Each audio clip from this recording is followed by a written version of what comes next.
तो नमस्कार दोस्तों, मैं कृष्णा बत्तौर स्वागत करता हूँ आपका आपके पसंदीदा चैनल आचार्य अकेडमी पर। तो आज हम देखने वाले हैं एक्सरसाइज 3.2, जिसमें क्वेश्चन नंबर 1 में हम देखेंगे find the values of trigonometric function.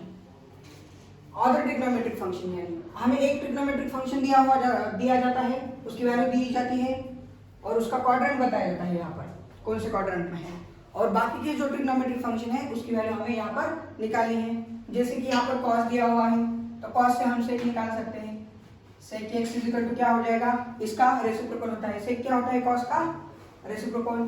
तो ये अगर -1/2 है तो ये 2/1 होगा, यानी 2 होगा। 2/1 यानी 2, लेकिन कैसा होगा, माइनस होगा, क्योंकि थर्ड क्वाड्रेंट में सिर्फ tan और cot ही पॉजिटिव होते हैं, बाकी के सारे नेगेटिव होते हैं।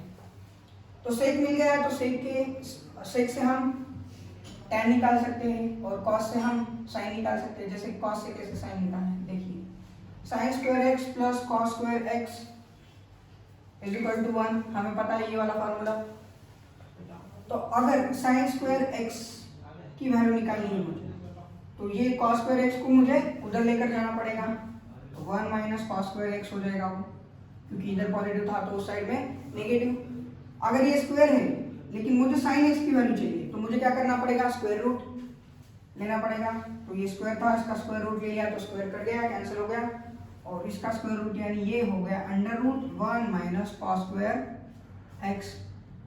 और cos² x की वैल्यू, cos x की वैल्यू क्या है, -1/2, उसका स्क्वायर है तो स्क्वायर कर देंगे, -1/2 और उसका स्क्वायर। तो देखिए क्या आएगा, क्या मिलेगा यहाँ पर हमें, 1 का स्क्वायर 1 और 2 का स्क्वायर आता हुआ हमें 4, तो ये 4 माइनस 1 यानी 3/4 अंडर रूट में। तो ये अंडर √3 का √3 मिलता है और 4 का मिलता है 2 स्क्वायर रूट। तो sin x की वैल्यू क्या मिली है मुझे, √3/2। साइन से हम कोसेक निकाल सकते हैं, तो cosec x is equal to, ये अगर √3/2 आ रहा है, लेकिन ये कैसा आएगा, नेगेटिव आएगा, क्योंकि थर्ड क्वाड्रेंट में साइन भी क्या होता है, नेगेटिव, और कोसेक भी नेगेटिव होता है, तो कोसेक भी नेगेटिव होगा। ये इसके उल्टा 2 माइनस 2/3। अब निकालना है हमें tan। हमें पता है tan x का formula, tan x is equal to sin x upon cos x। sin x क्या है यहाँ पे, √3/2 और cos x -1/2, तो ये 2 कट जाएगा, क्या बचेगा, सिर्फ -3/-1 यानी √3 बचेगा। फिर cot x जो होता है ये इसका उल्टा होता है, ये अगर √3 है तो cot x मिलेगा हमें 1/√3। तो इस प्रकार से मैंने बाकी के सारे ट्रिग्नोमेट्रिक फंक्शन की वैल्यूज निकाली है। मुझे सिर्फ एक ही ट्रिग्नोमेट्रिक फंक्शन की वैल्यू थी और क्वाड्रेंट पता था, जिसके माध्यम से मैंने बाकी के सारे ट्रिग्नोमेट्रिक फंक्शन निकाल लिए हैं। तो चलिए इसे राइट डाउन कीजिए। तो क्वेश्चन नंबर 2 में हमें क्या दिया हुआ है, sin x is equal to 3/5 दिया हुआ है, और ये जो है सेकंड क्वाड्रेंट में है। तो हमें बाकी के ट्रिग्नोमेट्रिक फंक्शन हमें यहाँ पर निकालने हैं। तो साइन दिया हुआ है और साइन का जो रेसिप्रोकल होता है वो होता है कोसेक।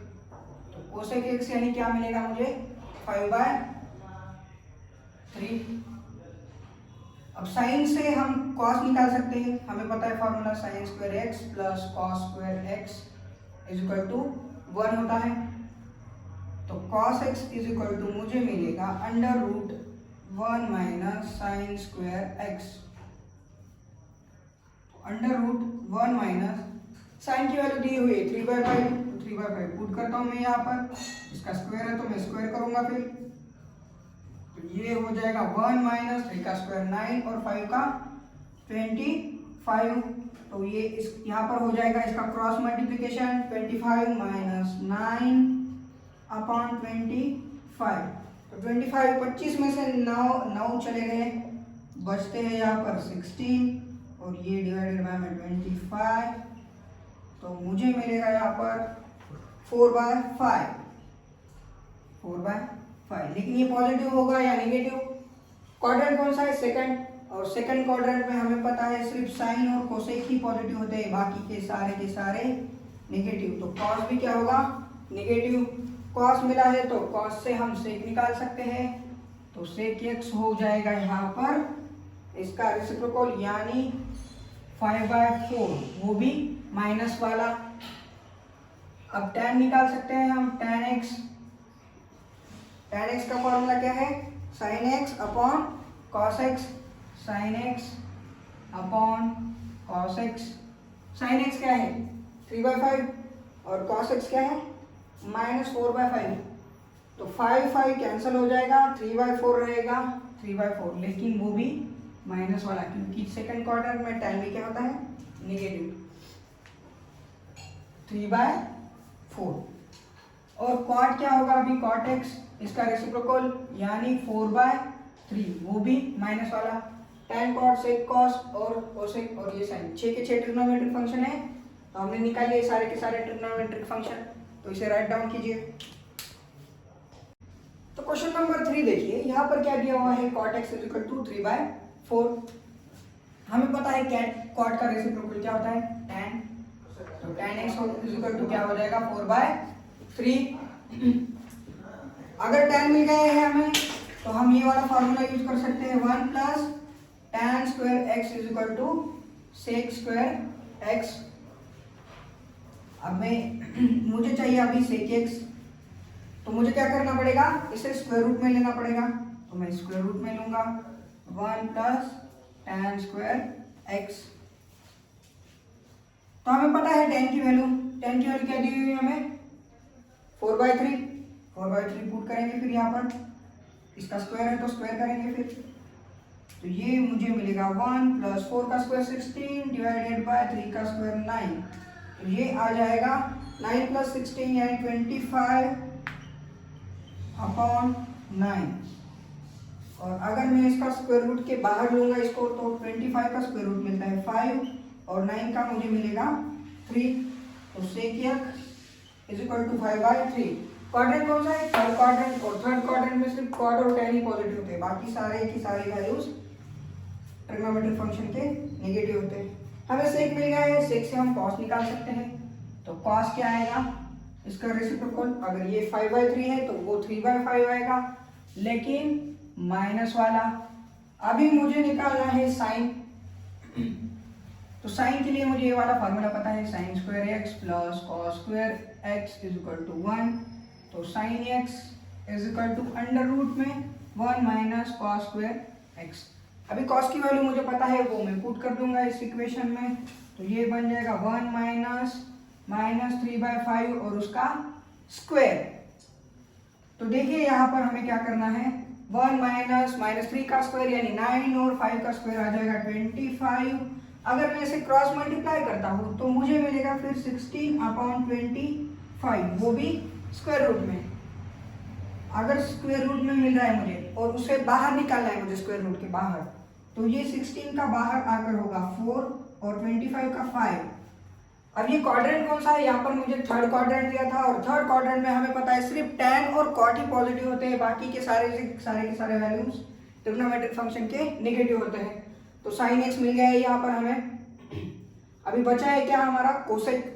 साइन का जो रेसिप्रोकल होता है वो होता है कोसेक x, और कोसेक के लिए हमें साइन का रेसिप्रोकल करना पड़ता है, तो इसका रेसिप्रोकल करेंगे हम 5/4 और ये हो जाएगा नेगेटिव। तो देखिए कितने ट्रिग्नोमेट्रिक फंक्शन निकाले हमने, ये तो पहले से ही दिया हुआ था 1 2, ये 3 सेक वाला, 4 5 6, 6 के 6 ट्रिग्नोमेट्रिक फंक्शन मिल गए हमें। तो चलिए नोट डाउन कीजिए इसे। तो देखिए बच्चों, क्वेश्चन नंबर 4 में हमें क्या दिया हुआ है, sec x is equal to 13/5 और हमें क्वाड्रेंट बताया है फोर्थ वाला क्वाड्रेंट, तो sec से हम cos निकाल सकते हैं, उसका रेसिप्रोकल होता है 5/13, ये अगर 13/5 है तो 5/13 आएगा। अब हम साइन निकाल सकते हैं cos से, sine square x plus cos square x is equal to 1। तो साइन x क्या होगा यहाँ पर, sine x is equal to under root 1 minus cos square x, तो अंडर रूट 1 माइनस अब cos x की वैल्यू क्या है यहाँ पर 5/13, 5/13 और उसका स्क्वायर आ जाएगा यहाँ पर। तो ये √1 माइनस 5 का स्क्वायर होता है 25 और 13 का होता है 169। अगर मैं इसको क्रॉस मल्टीप्लाई करूँ, इसका क्रॉस मल्टीप्लिकेशन करने के बाद मुझे मिल जाएगा 169 माइनस 25 अपॉन 169। 169 में से 25 चले गए तो मुझे मिल जाएगा √ में 144 और अपॉन में 169। तो यहाँ पर sin x की वैल्यू मिलती है मुझे, इसको अगर स्क्वायर रूट के बाहर लिखूंगा मैं तो ये हो जाएगा 12 और 169 का स्क्वायर रूट होता है 13 और फोर्थ क्वाड्रेंट में साइन होता है नेगेटिव, तो हम नेगेटिव लिखेंगे यहाँ पर। साइन से फिर हम कोसेक निकाल सकते हैं, तो कोसेक की x इक्वल टू क्या होगा, इसका रेसिप्रोकल 13/12, वो भी नेगेटिव वाला। अब साइन पता है हमें, कोस पता है, तो tan निकाल लेंगे हम यहाँ पर। तो tan x मिलेगा मुझे sin x upon cos x, sin x upon cos x, sin x upon cos x। 13 cut हो जाएगा, -12/5, -12/5। tan से फिर cot निकाल सकता हूँ मैं, तो cot x क्या मिलेगा मुझे 5/12, वो भी माइनस वाला। देखिए tan cot, cos x sin और sec और cos, यानी 6 के 6 ट्रिग्नोमेट्रिक फंक्शन यहाँ पर हमने निकाल लिए हैं। तो चलिए इसे नोट डाउन कीजिए। तो क्वेश्चन नंबर 1 का जो लास्ट वाला क्वेश्चन था उसे आपको खुद से घर पर ट्राई करना है, वो आपके लिए होमवर्क है, समझ लीजिए। तो क्वेश्चन नंबर 2 में हमें कुछ दिया हुआ है, मतलब कुछ वैल्यूज, कुछ ट्रिग्नोमेट्रिक फंक्शन दिया हुआ है, तो हमें उसके वैल्यूज निकालने हैं। जैसे कि साइन 765 दिया हुआ है पहले तो हमें पता है जो पूरा का पूरा जो सर्कल जो होता है, पूरा का पूरा सर्कल वो होता है 360 डिग्री का। यानी जब 360 के मल्टीपल में जब शुरू होता है ये एंगल बनना, तो ये रिपीट होता है, जैसे कि हमने इंट्रोडक्शन में देखा है। 360 पर एक रिवॉल्यूशन कंप्लीट होती है, फिर 360 के बाद 720 पे फिर दूसरी वाली रिवॉल्यूशन कंप्लीट होगी, फिर इस प्रकार से मतलब होते रहेंगे। जैसे कि 2 पाई पे पहली रिवॉल्यूशन कंप्लीट होती है, फिर 4 पाई पे दूसरी, फिर 6 पाई पे तीसरी, ऐसे रिवॉल्यूशन कंप्लीट होते रहते हैं। तो चलिए इसे हम करते हैं फिर किस प्रकार से सॉल्व। देखिए साइन 765 है, तो मैं इस 765 को किस प्रकार से लिख सकता हूँ, साइन सेकंड रिवॉल्यूशन हमारी खत्म होती है 720 पे, 360 और 360 720। तो अगर इस 720 में अगर मैं 45 मिला दूंगा तो वो हो जाएगा 765। देखिए 5 और ये 2 और 4 6 यानी 765। It's not a chicken 65, sorry 45 65 नहीं। तो देखिए साइन, अब मैं इसे क्या लिख सकता हूँ, 720 है यानी 2 रिवॉल्यूशन कंप्लीट हो गए हैं और उसके बाद बनाए एंगल 45, यानी ये इस प्रकार से। देखिए पहला अगर ये क्वाड्रेंट है, ये 360 हो गया यहाँ तक, फिर जाके फिर यहाँ पे 720 हो गया और फिर मुझे मिल गया यहाँ पे इतना एंगल 45 डिग्री, ये वाला। तो इसे मैं डायरेक्टली साइन 45 लिख सकता हूँ। और मुझे पता है साइन 45 की वैल्यू क्या होती है, 1/√2। तो ये है हमारे क्वेश्चन नंबर 6 का आंसर। इस प्रकार से आपको और भी कुछ क्वेश्चन दिए हुए हैं बुक्स में, वो सॉल्व करने हैं। जैसे कि हमें और दिया हुआ है कॉसेक -1410, कॉसेक -1410 यानी 1410 डिग्री। तो इसे किस प्रकार से लिख सकते हैं, देखिए हम कोसेक -1410 डिग्री। अब 720 पे 2 हो रहे थे, तो 720 और 720 होंगे 1440। तो यहाँ पर 4 रिवॉल्यूशन कंप्लीट हो गई 1440 पर। अगर मैं इसे ऐसे लिखता हूँ, ये 1410 को मैं कैसे लिखता हूँ, 1440 निगेटिव है तो निगेटिव लिखूंगा, प्लस 30, 1440 में से 30 चले गए, माइनस 1410 रहेंगे, निगेटिव 1440 में से। हाँ, फिर मैं इसे ऐसे लिख सकता हूँ कोसेक, यहाँ पर तो फोर्थ रिवॉल्यूशन कंप्लीट हो रही है तो इसे मैं डायरेक्टली 30 लिख सकता हूँ। ये निगेटिव यानी एंटी क्लॉकवाइज में घूम रहा है, ये इस प्रकार से, सॉरी क्लॉकवाइज में घूम रहा है। कोसेक 30, साइन 30 की वैल्यू होती है 1/2, क्या होती है 1/2, तो इसका उल्टा करना है हमें, तो कोसेक 30 की वैल्यू क्या रहेंगी फिर 2। तो इस प्रकार से ये क्वेश्चन नंबर 7 हो गया है। तो क्वेश्चन नंबर 8 देखिए, यहाँ पर हमें 8 में दिया हुआ है tan का बताया हुआ है हमें, tan 19π/3, tan 19π/3, इस प्रकार से ये क्वेश्चन दिया हुआ है, क्वेश्चन नंबर 8 है ये। तो इसे हम किस प्रकार से लिख सकते हैं, tan 19 को हम लिख सकते हैं 18 प्लस पाई, tan 19π/3 है ना, इसे हम ऐसे लिख सकते हैं tan 18π प्लस पाई, ये जो 3 है इसको सेपरेट लिखूंगा, इसकी तरफ सेपरेट लिखूंगा, तो ये हो जाएगा tan, इसे मैंने सेपरेट कर दिया है, तो ये 3 6 18 यानी 6π प्लस π/3, 6π पे कितनी कौन सी थर्ड रिवॉल्यूशन हमारी कंप्लीट होती है, जैसे 2π पे पहली रिवॉल्यूशन कंप्लीट होगी, 4π पे सेकंड और 6π पे थर्ड वाली, और फिर बाद में बनता है एंगल π/3, यानी इसे मैं ऐसे लिख सकता हूँ π/3 tan π/3, यानी π/3 यानी होता है 60 डिग्री, और tan 60 की वैल्यू होती है √3। तो इसी प्रकार से क्वेश्चन नंबर 9 देखिए, क्वेश्चन नंबर 9 में हमें साइन की वैल्यू दी हुई है -11π/3। तो देखिए इसे किस प्रकार से सॉल्व करना है, अगर -11 है तो मैं इसे ऐसे लिख सकता हूँ -12π प्लस पाई यानी -11π, और ये जो 3 है इसे मैं सेपरेट करता हूँ, सेपरेटली लिख देता हूँ, और ये साइन का साइन, यहाँ पर साइन है, यहाँ जगह नहीं बच रही है, ये बच रही है साइन, तो ये होगा -4π